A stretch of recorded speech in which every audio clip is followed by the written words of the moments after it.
From the earliest days of the PGA Tour, charity has always been a cornerstone of the game. Think about that for a second.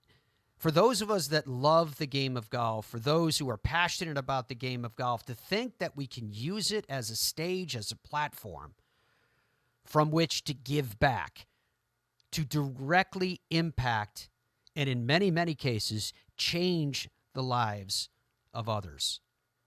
You're looking at beautiful new drone footage from TPC River Highlands. That's the host site of the Travelers Championship. You guys know my affection for the Travelers Championship. And to think that a corporation of the stature of the Travelers can use that status, can use their platforms through the game of golf to make an impact is something absolutely remarkable. Andy Bessette is the Executive Vice President and Chief Administrative Officer for Travelers. Nathan Grube is the Tournament Director. And we have the delight of having their company today because they have a huge announcement to make about that charitable impact and how it continues to evolve. So, gentlemen, first of all, welcome into the program. Thank you, as ever, for taking the time that you do to spend with us. Andy, I wonder if I could start with you and ask you about what your news is in terms of the Travelers Championship from this past year along this theme of giving back. You know, Matt, first of all, thanks for all that you do to bring our message to life, because without you, we can't do this. And, you know, this year, Nathan and I worked really hard to put on our first signature event at the Travelers Championship. But I think what's also really important is that we raised over $3.2 million for 206 charities. Yeah. And wow, what we do is so important to the community. That's why Travelers is the title sponsor, a signature title sponsor of this event, is because it does so much good for the community, and it does so much good for charitable organizations that need the exposure and the funding that we're able to give. Nathan, if I may, you guys have a stated objective every year, and that is to make the event better than the year before. And you've been telling me that same mantra for many, many years, and sometimes it's head scratching to think, where do you go from here? Yet when we look back on 2024 as a signature event, most of the top 50 in the world that were eligible to be there, that were there, you end up having Scottie Scheffler win. You pretty much ticked all the boxes. I guess the short question to the long-winded introduction is, how do you pull it off? Well, again, Matt, thanks for having us on. I think it starts with when you have a tournament that is, I think, such a direct part of the culture and DNA of your title sponsor with Travelers. It makes it a little bit easier to push the envelope every year. I mean, in their culture, they want to, they treat people like their customers. They want to get better every single year with their product and how they take care of people. And when you have that kind of overarching theme that pushes us every year, I mean, listen, we're thrilled every year that the players say great things about us, our volunteers say things about us, that our charity has grown every year. I mean, that's awesome. But I mean, Andy and I know, like, we celebrate that for about 4 or 5 days post-tournament. And then it's like, hey, let's tear this thing apart. And there has got to be a way we can make every single experience better, with the ultimate goal being we're going to drive more revenue, we're going to reduce expenses so that we can actually give more and more to charity every year. And when you think about it, when Travelers took over, the tournament was generating just under $300,000 for charity, which was great. Great number. A lot of charities impacted. To go 10x that, and we're now north of 3.2 million, and we've had the most charities ever, 206 charities. At our charity celebration a few weeks ago, we got to kind of hear a lot of these stories. And Andy and I hear these stories year round, but when they're standing up there and they are talking about how much $5,000 means, how much $100,000 means, and the actual impact in the community, like, that is one of the biggest motivators for us to do our job better. When we have to continually push this and get better and better, because we know at the end of the day, lives are going to be changed if we do our jobs well and the tournament grows as charitable impact every year. So, I mean, again, that's a long-winded answer to your question, but I mean, it starts with a title where the tournament is part of their DNA. How we run the tournament is how they run their company. How do we get better every single year?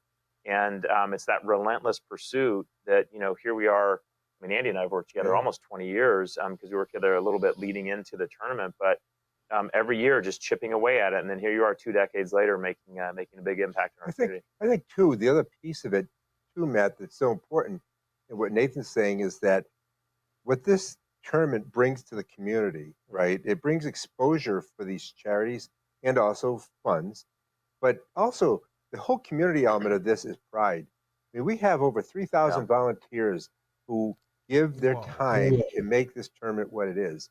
And the pride, I have people walking down the streets who stop me to say, thank you so much for doing what you do with the Travelers Championship. And this is this is our 18th year. And so to have the pride in the community in Connecticut, but also through New England, is really terrific. It's really second to none.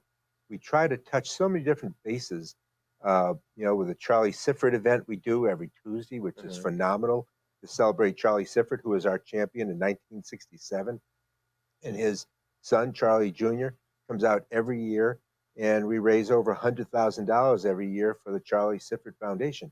And so, you can look at what we do holistically and look at the numbers we give, but you have to dig down, I think, into the details and look at the pride and what we do around the Charlie Sifford event and diversity. And I think it's such an important part of who we are as travelers, as a corporation, but also who we are as a tournament, right, Nathan? It's what we've become.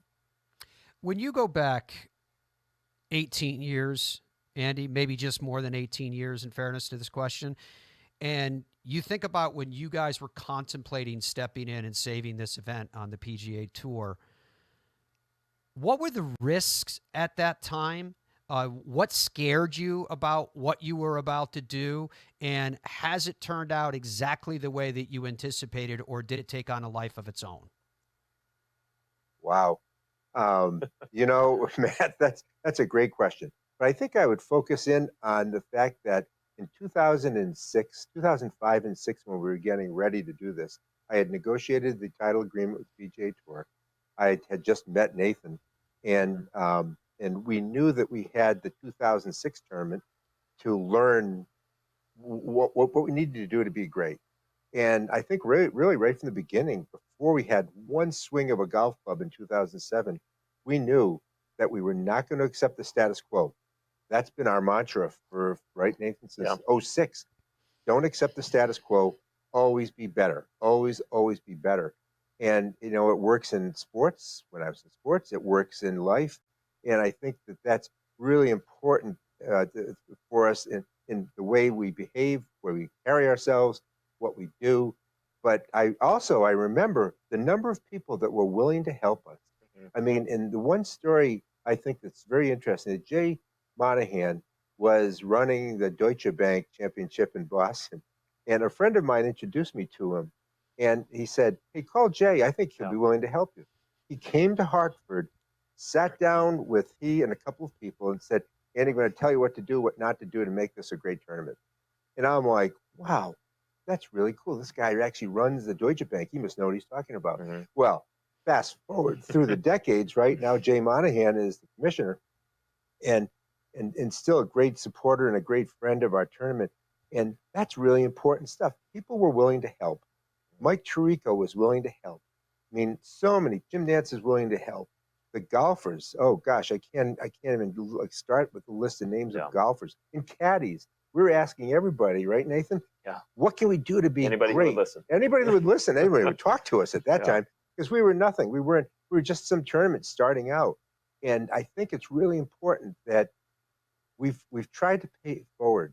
Whenever another tournament asks us, hey, what do you do? How do you do this? How do you do this? We tell them, because people were nice enough back then to tell us what to do and what not to do. And so it's kind of like your family, right? And you want to make sure that, hey, if the PGA Tour succeeds, the Travelers Championship succeeds. And I think that's really important in our messaging, in our charity, and in everything that we do. It's amazing to hear you talk about some of those all-star names at the top, and Mike Tirico and The fact that Chris Berman has been there for all the years too, and Jim Nance and Yeah. on. But Nathan, Andy mentioned a number. He said 3,000 volunteers. First of all, that number is stunning to think that you have an Army that is that big to help you do what you do. Could you talk to us about the importance of those volunteers, the role that they play? And I guess after all these years of you guys doing what you're doing, how does it all work? How does it all coordinate? Are you getting the same people year after year? I'm assuming they're giving up vacation days in many cases to be there. They are. We had, I'll start a couple weeks ago, we had a big volunteer function and event, and we celebrate the volunteers. You can't say thank you to them enough. And we celebrated those who had been here with us 50 years, 25 years, who started with us with Travelers. And it was really this mix of a lot of new people in the room who started on board when Travelers came on. And about half of our volunteers, Matt, are Travelers employees. So when you talk about kind of the DNA of the tournament in a company, I mean, they understand what they're volunteering for. They understand what this event is about. They understand the charitable mission, and they're out there with a purpose. And when you get the buy-in that they have, the players actually say it. They say, your volunteers, they make us feel like we're at our home tournament. And so when you get players from all over the country, all over the world that say, somehow you make this feel like a home game for us, that's our volunteers. So, I mean, half of them being Travelers employees, they understand what it's about. Taylor Whiting on our team, she's been with us, 10 plus years, and she handles all the committees. And we built her position that she oversees charity and volunteers. So there is always a direct connection between who's volunteering and why you're volunteering and the messaging there. And then, you break down a few thousand volunteers into, 30, 40 committees and what they do year round. And they take the same philosophy. They want their committee to be better every single year than they were the year before. So they send us feedback during the year. What if we did this? What if we did this? And so the evolution of the volunteer program and the experience, you could actually run that parallel to our charity growth and things like that. So, but to Andy's point, pride is probably the biggest thing that you feel. You walk into the volunteer villa in the mornings at 4:30 in the morning, and people are so excited to be there, and they know why they're there, and they're all energetic, and it's, I mean, it's early, and they're going to be there late, but they are bought into everything that's going on, and that's the foundation to be able to jump off from with the product that you're offering your sponsors and the players and the caddies. I'm glad you're there at 4:30 because they're still energized like that at 7 o'clock when I get there. Yeah, I'm asleep by 7. I'm very impressed. You're there at 4:30. Wow. Nathan, I want to follow up on something else that you just said there, where for the volunteers, there's a mentality that this is a home game. I believe that it's safe to say that that's the same mentality from the players, because you guys have always gotten an exceptional field. What is it about the Travelers Championship, do you think, that connects with the best players in the world that they want to come back again and again? I think one big piece of it is we don't take it for granted. I'll tell you a story. So Andy and I, we were out on tour. We go to a couple events a year. Andy is very good about carving out time in his schedule to come out, talk to the players, the caddies, make sure that they understand how important this is to Travelers. And I remember it this year, one of the players said, "Hey, you guys are Signature. Why are you out here?" And Andy went, "What do you mean? Why are we out here? We want to get better. We want to make this what you want it to be. Just because we're a signature event doesn't mean all these guys have to come every year." So I would say, start with the players and the caddies. We don't feel like we deserve anything. We feel like we have to earn it every single year. We've been given this opportunity to be a signature event, and we want to absolutely earn it. And I think the players appreciate that. And we're continually asking them and their wives and their caddies and their managers and their interpreters and the equipment reps, like, "Hey, how do we make this better for you? How do we make this experience better?" And that resonates. You do that for 20 years. You ask somebody, how can we make it better? And then you deliver on that question when they say, "Oh, you could do this." And we deliver on it. The caddy cars this year. Yeah. That was an idea that came up. Being a signature event, we have half the field. Andy said, "I think it's still really important that we provide the best experience for the caddies. How are we going to make it better for the caddies this year?" And we started going out on tour saying, "Hey, we're actually going to give you guys cars this year as well. Not just the players, but you get cars for the week." And they would stop on their tracks and go, "I'm sorry, what? Like, we get cars this year?" And we're like, "Yes, we're going to make it better for everyone." So I think when you start to just year over year deliver on the little things, we gave the wives lockers this year. Yeah. Like, to think about what a small thing that is, but actually what a big thing it is to them. And they stopped and said, "Oh my gosh, like, thank you. Like, we have no place to put our stuff week to week. We come out on property and we're trying to follow our husbands, boyfriends. We have all this equipment from daycare and things like that. And like, you thought about us to give us lockers. And so I think those things resonate. Andy does personal notes to players when the families have kids. And it's just, I think it's 100 little things, Matt, that add up to a culture where we care. I mean, we care about you when you come on property. This event is for you. It's not for us. And I think when you start with that attitude, I think it resonates. And I think that it's very interesting because what Nathan said about the notes, we've had a process that we've done from day one. We send out onesies to all the new babies. We have them in blue, pink, white, and my notes are always basically the same. It's to the child, it's not to the parent. And I basically say, welcome to the world. Your parents are really nice. Here's a onesie for you to enjoy, and do me a favor and make your mom and dad bring you to the Travis Championship so I can give you a hug. Well, yeah, okay, there's a little bit of a thing in there, right? So, but I'm telling you, I've gotten so many beautiful notes from moms back saying, I can't believe you did this. I can't believe you wrote this note. And, and so we're always doing the little things. We send puzzle stools to the kids. We have different things we do to different people, but we always recognize that they have a life, they have a family. Their wives and their children, and if there's another child, we send a miniature golf shirt if they're more grown. We always have something. But also, as Nathan's last piece is, when we were down at the Tour Championship this year, we were down, and out of the 30 guys there, what, Nathan? We probably saw 25 of them, and we saw 25 caddies. The first question from every caddy was, Andy, are we going to get cars again next year? And of course, the only answer is, yes, of course you're going to get cars next year. And so everybody was like, so then they talked to their players, you have to go make sure we're going. We can make sure we're going. And so there's a real sense of, I don't know what the right words, of what we do, right? To treat people. I have a saying that I use with my people at Travelers, always treat people the way you want to be treated. And that's really, really important because you know what? Nobody likes to be treated like a jerk. Everybody likes it when people treat them nicely. So I always say to everybody, you treat people the way you want to be treated. And we do that with the players, their wives, their children. And that's why we do the charter for the plane to bring them in. That's been from day one, right, Nathan? So we do so many it's a little things that you do. If they like pizza, we have pizza trucks. They love pizza. More of the players always ask me, hey, for the Pro-Am, are you going to have a big green pizza truck on the front and the back? Because now we do 9 to 9, right? Yeah. And so, sure, Nathan and I went out and made sure we had big green pizza trucks on the front and the back 9. And so it's just a little thing. It's amazing, isn't it? Because there are plenty of big things to point to that the Travelers Championship does extremely well. But it is also these series of little things, human things that connect with people that have helped make the event so very, very successful. I always like to say, folks, when you're talking about a corporate sponsor for a sporting event, that it is a revelation of a corporate soul. What is the reason that you're doing this for? And time and again, we see from Travelers that the reason why they do this is because of the impact that it makes in southern New England, because the lives that it impacts through and with what they do.